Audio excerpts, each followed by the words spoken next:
ईशा के घर में इस वक्त उत्साह और खुशी का माहौल था। हर कोई ब्लूटूथ जीजाजी का जन्मदिन सेलिब्रेट करने में जुटा हुआ था।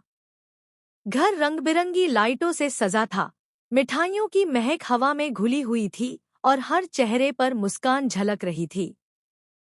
परिवार के सभी सदस्य इंतजार कर रहे थे कि कब ब्लूटूथ केक काटें और पार्टी शुरू हो।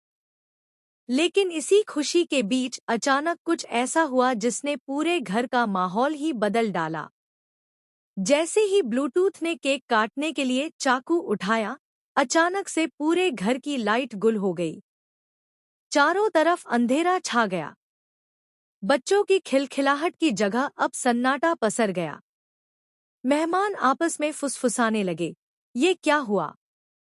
पूरे मोहल्ले में तो लाइट है, फिर सिर्फ ईशा के घर की बिजली ही क्यों गई? सवाल हवा में तैर रहे थे और जवाब किसी के पास नहीं था। अंधेरे में ताई माँ का गुस्सा फूट पड़ा। उनका चेहरा लाल हो गया और ऊंची आवाज में उन्होंने ईशा को डांटना शुरू कर दिया। अरे महारानी, यह सब तुम्हारी लापरवाही का नतीजा है। क्या बिजली का बिल भरना भी तुम्हें आता है या नहीं? हमारी इज्जत मिट्टी में मिला दी तुमने। ईशा एक पल के लिए सन्न रह गई। वह कांपती आवाज में बोली, ताई माँ, मैंने बिल भर दिया है। यकीन मानिए, इसमें मेरी कोई गलती नहीं है। लेकिन ताई माँ को जैसे उसकी बातें सुनाई ही नहीं दी। उनके चेहरे पर गुस्सा और तिरस्कार साफ झलक रहा था। ईशा का दिल कह रहा था कि यह कोई साधारण घटना नहीं है। उसने तुरंत अपने फोन से बिजली विभाग में कॉल करने की कोशिश की। बार बार घंटी बजती रही लेकिन किसी ने फोन रिसीव नहीं किया। उसकी बेचैनी बढ़ती गई। तभी उसे याद आया कि कुछ ही दिन पहले बिजली विभाग के एक अधिकारी से उसकी बहस हुई थी। उस बहस का वीडियो उसने अपने फोन में रिकॉर्ड कर लिया था। उस समय अधिकारी ने माफी तो मांग ली थी, लेकिन उसके चेहरे पर नाराजगी साफ दिख रही थी। कहीं यह उसी की चाल तो नहीं? इसी बीच ब्लूटूथ ने फिर से केक काटने की कोशिश की।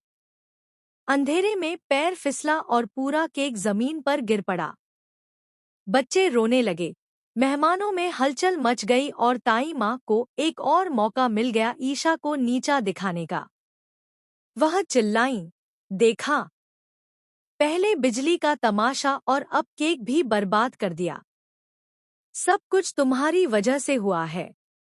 ईशा ने कांपती आवाज में कहा। ताई माँ, मैंने केक को छुआ तक नहीं। लेकिन ताई माँ का गुस्सा कम होने का नाम नहीं ले रहा था। सच तो यह था कि केक ईशा ने नहीं गिराया था। यह सब ब्लूटूथ की चाल थी।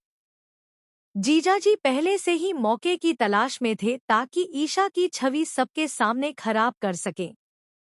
उन्होंने जानबूझकर हल्का धक्का दिया जिससे केक जमीन पर गिर गया। अंधेरे में किसी की नजर नहीं पड़ी, लेकिन सूरज ने सब देख लिया। ब्लूटूथ के चेहरे पर आई चालाक मुस्कान सूरज की नजर से नहीं बची। इस बार सूरज चुप नहीं रहा। उसने सबके सामने खड़े होकर कहा, ताई माँ, ईशा की कोई गलती नहीं है।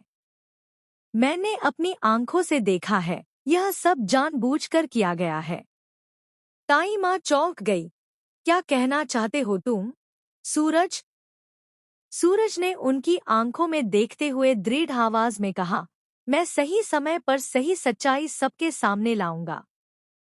तब आपको पता चलेगा कि असली दोषी कौन है। सारे घर में सन्नाटा छा गया।